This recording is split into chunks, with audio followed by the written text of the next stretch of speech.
गावा न कराई के ले जइब कहिया, गावा न कराई के ले जइब कहिया। मन करताटे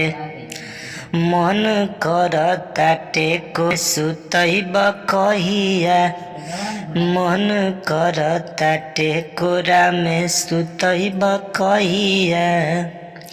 गावा न कराई के ले जइब कहिया, गावा न कराई के ले जइब कहिया।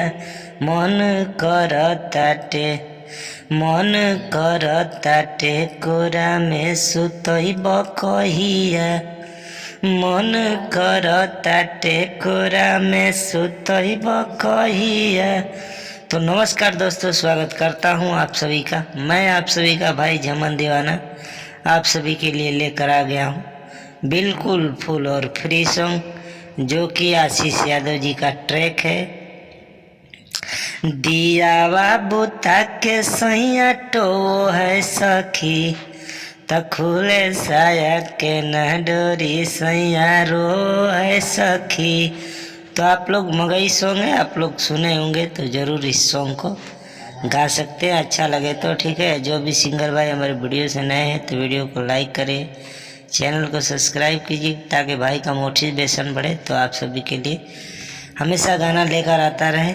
ठीक है, तो गाना आप सभी को सुना ही दिया हूँ। तो चलिए वीडियो को ज़्यादा बड़ा नहीं करेंगे। जो भी सिंगर भाई हमसे पर्सनल सॉन्ग लिखवाना चाहते हैं तो बिल्कुल कम से कम चार्ज में हम सॉन्ग लिखते हैं।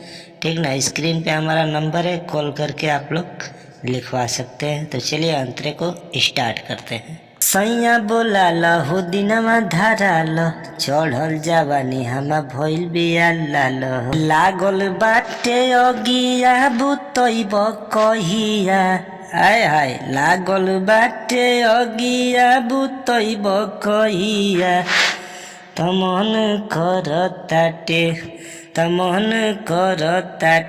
कोरा में सुतइब कहिया, तमन करताटे कोरा में सुतइब कहिया, तमन करताटे कोरा में। तो दोस्तों अंतरा कैसा लगा आप सभी लोग कमेंट करके बताइए, और पूरा वीडियो कैसा लगा आप लोग कमेंट करके बताइए। तो चलिए लास्ट अंतरे में आते हैं। औरेली मजा करो जे भौजी बहिनिया, झमन दीवाना से जे पर आवे नहीं निनिया। अरे अमन केला बलमुआ घरे ले जइब कहिया, अरे अमन केला बलमुआ घरे ले जइब कहिया। मन करताटे कोरा में सुतइब कहिया, त मन करताटे कोरा में सुतइब कहिया। तो दोस्तों आशा करता हूँ कि वीडियो आप लोगों को अच्छा लगा होगा। तो वीडियो अच्छा लगा होगा तो ज़रूर वीडियो को लाइक करें यार, और चैनल पे हमारे नए हैं तो वीडियो को लाइक करके चैनल को सब्सक्राइब कर दीजिए ताकि भाई का मोटिवेशन बढ़े। तो आप सभी के लिए हमेशा गाना ऐसा बारूद लेकर आता रहे। तो चलिए फिर मिलेंगे नेक्स्ट वीडियो में, तब तक के लिए इतना ही। जय हिंद, जय भारत, जय हो भोजपुरिया समाज। बने रहे इसी तरह अपने भाई के वीडियो से। Bye by.